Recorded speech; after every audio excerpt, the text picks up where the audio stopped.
Hello दोस्तों, आज आपको हम ब्रेन के बारे में पढ़ाएंगे, जो कि ब्रेन के कितने हिस्से होते हैं।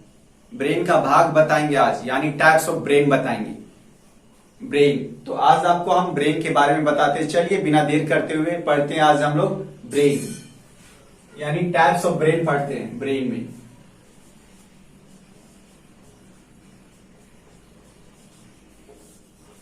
में टाइप्स ऑफ ब्रेन पढ़ेंगे।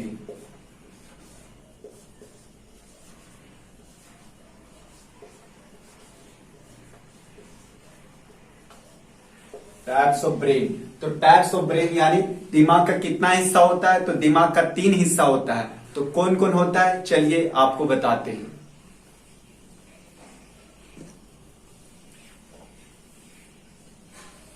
पहला होता है फोर ब्रेन।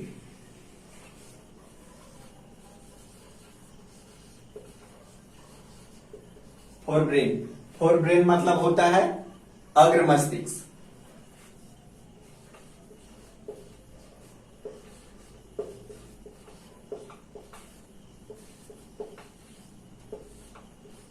अग्र मस्तिष्क। दूसरा बात करते हैं हम लोग, तो दूसरा होता है मिड ब्रेन।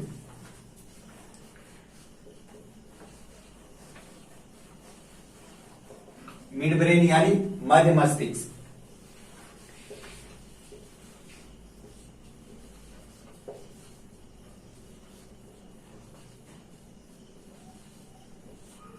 मध्य मस्तिष्क। और तीसरा बात करते हैं हम लोग हिंड ब्रेन।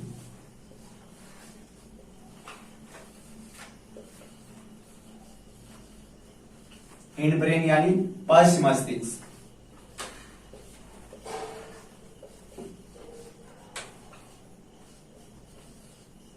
पश्च मस्तिष्क। देखिए 3 इसके भाग होते हैं। फोर ब्रेन होते हैं, दूसरा मिड ब्रेन होता है जो कि मध्य मस्तिष्क होता है, तीसरा हिंड ब्रेन यानी पश्च मस्तिष्क होता है। अब हम लोग पहला के बात करते हैं फोर ब्रेन। तो फोर ब्रेन यानी आगे का मस्तिष्क, और जो ये मिड ब्रेन होता है यानी बीच का मस्तिष्क, और हिंड ब्रेन होता है जो कि पीछे का मस्तिष्क, जिसे हम लोग छोटा दिमाग बोलते हैं, जो कि होता है हिंड ब्रेन। तो अब चलिए हम लोग पहला हेडिंग बनाइएगा फोर ब्रेन। फोर ब्रेन के बारे में पढ़ते हैं, इसके अंदर कौन कौन से भाग आते हैं। तो फोर ब्रेन के अंदर पहला आता है सेरिब्रम।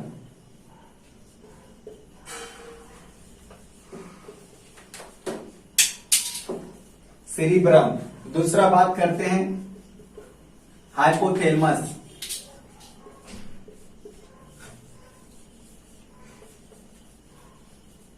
और तीसरा बात करते हैं थैलेमस।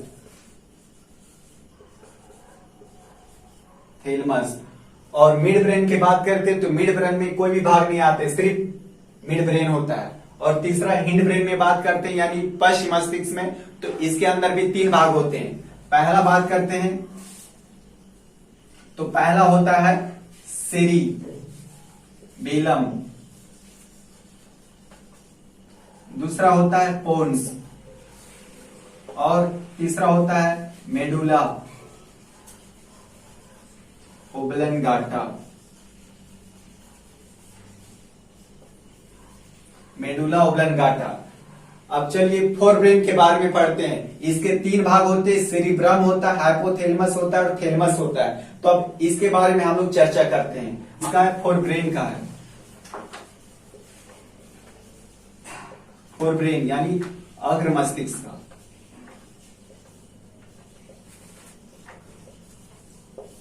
अग्र मस्तिष्क का हिस्सा है। सेरिब्रम आ जाता है इसके अंदर। तो अब देखिए सेरिब्रम किस पर काम करता है ये हम लोग समझते हैं। सेरिब्रम यानी ये दिमाग का सबसे बड़ा हिस्सा, यानी लार्जेस्ट पार्ट ऑफ ब्रेन बोलते हैं इसे, हम लोग लार्जेस्ट बोल सकते हैं। दिमाग का बड़ा हिस्सा है जो कि प्रमस्तिष्क, इसे सेरिब्रम बोलते हैं। तो लार्जेस्ट पार्ट ऑफ ब्रेन बोलते हैं। और इसका दूसरा देखिए, ये इंटेलिजेंट ब्रेन है।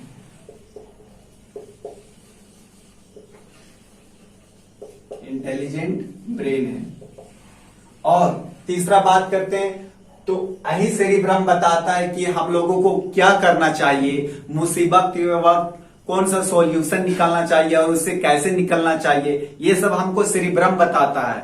और किसी भी स्थिति या सिचुएशन में कब क्या करना चाहिए, कैसे करना चाहिए, ये सब सेरिब्रम बताता है।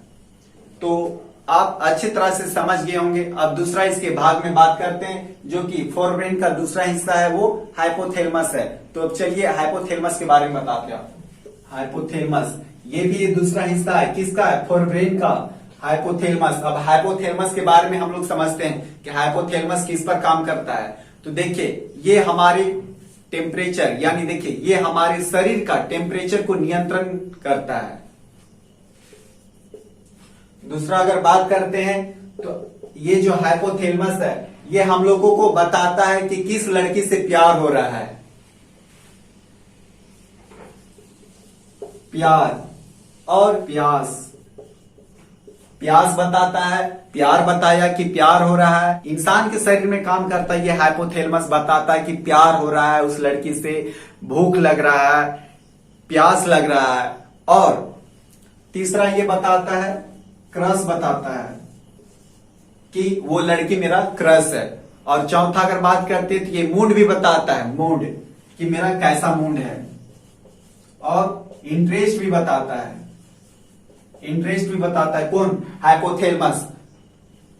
प्यार बताता है कि किस लड़की से प्यार हो रहा है, प्यास बताता है कि आपको प्यास लग रहा है कि नहीं लग रहा है, क्रश बताता है कि आपका कौन क्रश है, मूड बताता है कि कैसा आपका मूड है, अच्छा है बुरा है। और इंटरेस्ट बताता है कि आपका इंटरेस्ट है, कुछ भी चीज पर इंटरेस्ट है। आते हैं हाइपोथैलेमस के बाद तीसरा हिस्सा थैलेमस का बात करते थे। संवेदी अंग पर काम करता है। तो संवेदी अंग कौन कौन होता है? 5 होता है। तो कौन कौन? 5 होते। आईज होते हैं, आंख, ईयर होता है, कान होता है, नाक होता है, जीभ होता है और स्किन होती है। 5 होती है संवेदी अंग। तो संवेदी अंग देखिए, ये जो थैलेमस है ये सिर्फ 3 संवेदी अंग पर काम करती है। तो कौन है 3 संवेदी अंग? तो पहला नोज, जो कि हम लोग सुगंध का पता करते हैं कि कैसा स्मेल है। दूसरा बात करते हैं जीभ, जीभ से हम लोग पता करते हैं कि मीठा है कि खट्टा है। और तीसरा स्किन, हम लोग टच करके पता करते हैं कि बॉडी गर्म है कि ठंडा है। ये थैलेमस के अंदर ही ये सेंसरी ऑर्गन काम करती है। सिर्फ 3 काम करते हैं, नोज, टंग, स्किन। अब थैलेमस का खत्म करते हैं। ये थैलेमस, आपको क्वेश्चन पूछ सकता है कि थैलेमस, जो कि थैलेमस है ये किसके अंदर आ जाता है? तो थैलेमस यानी फोरब्रेन के अंदर आ जाता है। उसका एक भाग के अंदर कौन से भाग होते हैं? यानी मिड ब्रेन, सिर्फ ये एक ही भाग होता है मिड ब्रेन। तो ये भी संवेदी अंग पर काम करता है। तो संवेदी अंग अभी आपको हम बताए कि 5 होता है। तो ये किस पर काम करते हैं? ये सिर्फ 2 भाग पर काम करता है। तो कौन कौन? आईज और ईयर। आईज और ईयर्स। देखने का काम और सुनने का काम किस पर? मिड ब्रेन पर होता है। अब देखिए ये किस पर काम करती है? पश्च मस्तिष्क, हम लोग इसको समझते हैं, यानी पश्च मस्तिष्क किस पर? तो पहला हम लोग बात करते हैं सेरिबेलम, अनुमस्तिष्क। अनुमस्तिष्क होता है। तो अब सेरिबेलम का काम क्या है वो समझते हैं। तो सेरिबेलम का जो काम है, पहला ये स्मॉलेस्ट पार्ट ऑफ ब्रेन है, यानी दिमाग का छोटा हिस्सा है। स्मॉलेस्ट पार्ट ऑफ ब्रेन, दिमाग का छोटा हिस्सा ऐसे बोल सकते हैं। दूसरा, ऐसे हम लोग ट्री ऑफ लाइफ भी बोल सकते हैं, ट्री ऑफ लाइफ, इसे हम लोग ट्री ऑफ लाइफ भी बोलते हैं। और ये जो सेरिबेलम है, ये हमारे जो, इससे हम लोग छोटा दिमाग बोलते हैं ना, ये हमारे शरीर को यानी बैलेंस रखने में काम करता है, बैलेंस रखने में। तीसरा, हमारे शरीर को बैलेंस रखने में काम करता है। देखिए, और इस चीज को आप समझिए कि सेरिबेलम में अगर कोई इंसान को जब कोई पीछे मारता है, यानी छोटा दिमाग पर मारता है, यानी सेरिबेलम में मारता है, तो उसका जीभ और हाथ काम नहीं करने लगता है, यानी उठ जाता है, सो जाता है, लेकिन उसका जो जीभ और हाथ काम नहीं करने लगता है। अब इस चीज को आप समझिए कि अगर कोई इंसान यानी शराब पी लेता है, शराब जब पीता है, तो शराब जब पीता है तो उसका सेरिबेलम काम नहीं करता है। और अगर कोई इंसान नींद का गोलियां खा लिया या किसी भी प्रकार का वो नशीली दवा खा लेता है, तब उसका सेरिबेलम काम नहीं करता है। ये सेरिबेलम, अगर हम क्या बोले कि अगर कोई इंसान शराब पीता है तब उसका सेरिबेलम काम नहीं करता है। क्योंकि देखिए, जब कोई इंसान शराब पीता है तो देखिए वो जब गिर जाता है तो ना ही इधर उधर पलटता है, वो एक ही साइड का एक ही साइड रहता है। जिस प्रकार वो गिरा पीठ के बल तो पीठे के बल पर रहता है, क्योंकि देखिए सेरिबेलम तब काम ही नहीं करता है, क्योंकि वो तो शराब पी लिया है, इसलिए सेरिबेलम काम नहीं करता, वो एक ही साइड पर। और अभी तो आपको हम बताएं कि ये हमारे शरीर को बैलेंस रखती है, यानी कंट्रोल करती है हमारे शरीर को बैलेंस रखने में, और ये हमारी मांसपेशियों को संकुचन करती है सेरिबेलम। और इसे हम लोग ट्री ऑफ लाइफ भी बोलते हैं, और ये स्मॉलेस्ट पार्ट ऑफ ब्रेन बोलते हैं, इसे सेरिबेलम कहते हैं। ये सेरिबेलम किसके अंदर आ जाता है, तो हिंड ब्रेन के अंदर आ जाता है, इसे सेरिबेलम। देखिए सेरिब्रम और सेरिबेलम, इसे समझिए। सेरिब्रम किसके अंदर आता है, सेरिब्रम, तो सेरिब्रम आता है फोर ब्रेन के अंदर, और सेरिबेलम आ जाता है ये हिंड ब्रेन के अंदर। इस चीज को आप समझिए, कंफ्यूज मत होइएगा। अब चलिए बात करते हैं इसके दूसरे भाग में, किसके, हिंड ब्रेन का दूसरा भाग है पोन्स। तो ये श्वसन को कंट्रोल करती है, श्वसन को कंट्रोल करती है, श्वसन को कंट्रोल करते कौन, पोन्स करता है श्वसन को कंट्रोल।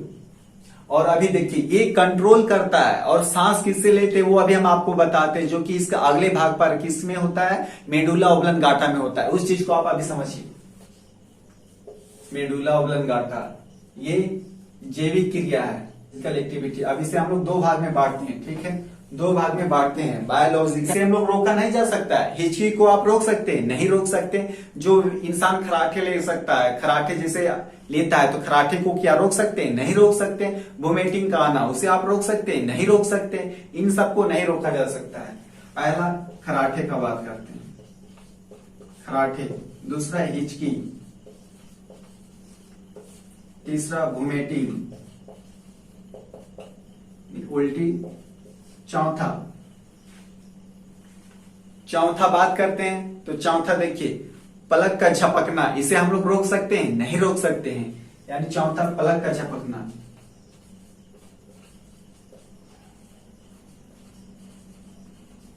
पलक का झपकना, इन सबको हम लोग नहीं रोक सकते। अब इधर बात करते हैं तो सहायक क्रिया में समझिए, सहायक क्रिया यानी एसेसरी में। अब देखिए पहला समझिए, यानी ब्रेथ, यानी सांस लेना। अगर हमारी जिंदगी में अगर कोई इंसान सांस नहीं लेगा तो क्या वो जिंदा रहेगा, नहीं रहेगा।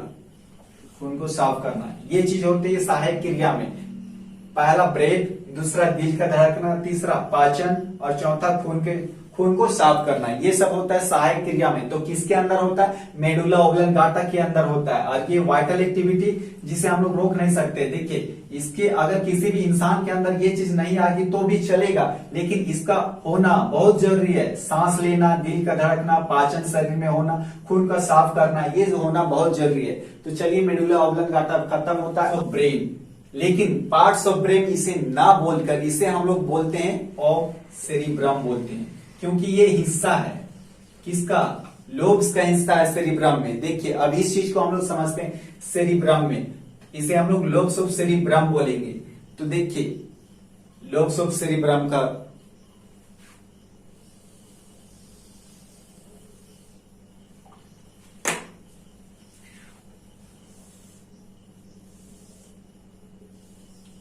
ये 5 भाग में बटा हुआ है। पहले हम लोग समझते हैं, पहले फ्रंटल लूब्स को समझते हैं। तो यानी देखिए फ्रंटल लूब्स का क्या काम है, यानी देखिए हमारे शरीर में या हम लोग किसी भी चीज को कंसंट्रेशन करते, यानी पढ़ाई पर कंसंट्रेशन, किसी भी चीज का हम लोग जब कंसंट्रेशन करते हैं तो ये हमारा किस में होता है, फ्रंटल लोब में होता है। यानी फ्रंटल लोब में कंसंट्रेशन,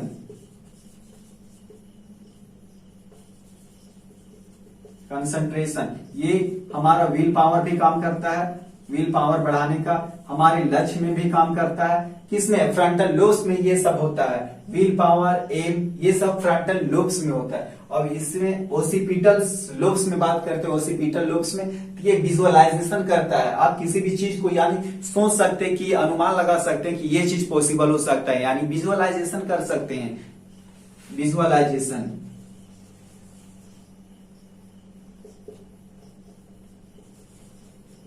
विजुअलाइजेशन, और ये दिशा भी बताता है और दूरी भी बताता है। कौन, ओसिपिटल लोब्स। अब यानी इसे हम लोग क्या बोलते हैं, सपनों का आना, यानी dream formation.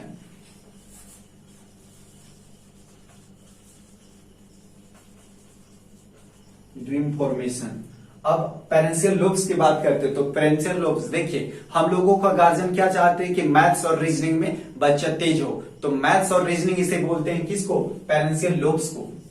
Son of memory है फॉर्मेशन, यानी यादाश्त, यादाश्त का रहना, ये सब होता है हिपोकैम्पस में, यानी फॉर्मेशन ऑफ मेमोरी, यादाश्त कराना हिपोकैम्पस में। टेम्पोरियल लोब्स में क्या होता है, सपनों का आना, यानी ड्रीम फॉर्मेशन यहां पर होती है टेम्पोरियल लोब्स में। ओसिपिटल लोब्स में क्या होता है, तो विजुअलाइजेशन, यानी दिशा और दूरी जो हम लोग नापते हैं वो सब होता है ओसिपिटल लोब्स में। और फ्रंटल लोब्स में क्या होता है, तो कंसंट्रेशन, यानी किसी भी चीज का, जैसे पढ़ाई में कंसंट्रेशन हो या किसी भी काम करने में, या आपका विल पावर, इसका आपका लक्ष्य, ये सब फ्रंटल लोब्स में होता है। तो आई होप कि आप अच्छी तरह से समझ गए होंगे ये ब्रेन